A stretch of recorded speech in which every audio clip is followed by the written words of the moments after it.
जोहार दोस्तों, मैं सागर स्वागत करता हूं आपका जोहार झारखंड में। दोस्तों आज जो है ये जो राजाओं का सीरीज मैंने स्टार्ट किया है, इसमें आपको एक आज काफ़ी प्रसिद्ध राजा शेरशाह सूरी के बारे में बताने जा रहे हैं, जो हुमायूं के समकालीन थे। आप लोग सारे लोग इससे परिचित होंगे दोस्तों। आपको मैं बता दूं, ये जो राजा है शेरशाह सूरी, इसका झारखंड के संदर्भ में झारखंड के संदर्भ में जो है शेरशाह सूरी का जो भी अभियान रहा उस बारे में डिस्कस करने वाले हैं। तो बात है सन 1538 ईस्वी की। ध्यान रखेंगे दोस्तों, ईस्वी पर 1538 ईस्वी की बात है। इस समय पलामू का जो चेरो शासक है, पलामू में चेरो शासक था और नाम था उसका महाराज चेरो। ठीक है, तो एक तरफ शेरशाह सूरी है जो दिल्ली अभियान पर जुटा हुआ है, यानी कि ये पूरी भारत को जीतना चाहता है। और मुगलिया जो सल्तनत है, हुमायूं के सल्तनत का ये सबसे बड़ा भी दुश्मन है। और आप लोग जानते भी हैं 1539 ईस्वी 1540 ईस्वी में बिलग्राम का युद्ध, चौसा का युद्ध, ये दोनों युद्ध में जो है शेरशाह सूरी जो है हुमायूं को हरा देता है और भारत की गद्दी पर आसीन होता है।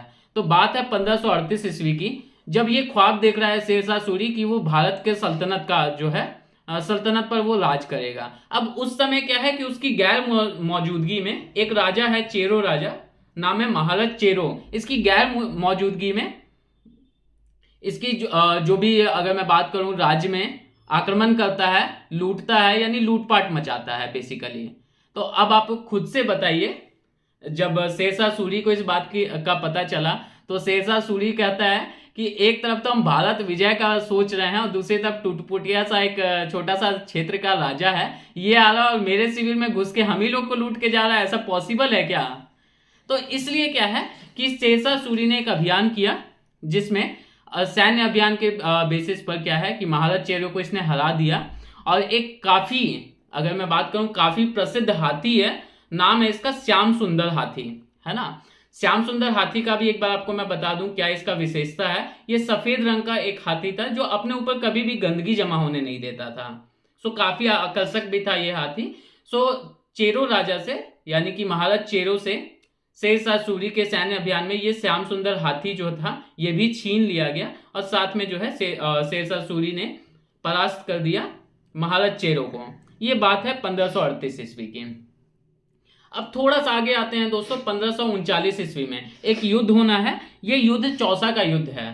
तो सारे लोग जान रहे हैं कि अभी शेरशाह सूरी में और महाराज चेरो में अभी तुरंत एक युद्ध हुआ है जिसमें महाराज चेरो की हार हुई है।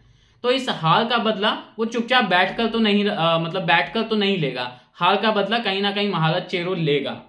तो यहाँ पर क्या है कि एक तरफ से शेरशाह सूरी की सेना है और दूसरी तरफ जो है महाराज चेरो का सेना है। एक बार महाराज चेरो आगे बढ़ता है, शेरशाह सूरी पीछे हटता है, शेरशाह सूरी आगे बढ़ता है, महाराज चेरो पीछे हट रहा है। ये चीजें कहीं ना कहीं चल रही है। अब लोगों को लग रहा है कि ये जो महाराज चेरो है, शेरशाह सूरी है, इन लोगों में युद्ध होना है। लेकिन यही जो सिचुएशन है इसका फायदा उठाता है शेरशाह सूरी।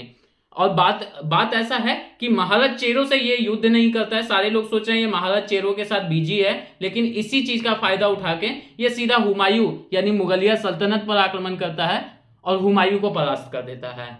तो ये चीज दोस्तों कहीं ना कहीं शेरशाह सूरी की बुद्धिमत्ता का काफी परिचय देता है। तो आज के लिए दोस्तों बस इतना ही रखते हैं। मिलते हैं आपसे इस सीरीज के अगले वीडियो में। तब तक के लिए जोहार, धन्यवाद। चैनल को शेयर, सब्सक्राइब और लाइक जरूर करेंगे, है ना। धन्यवाद।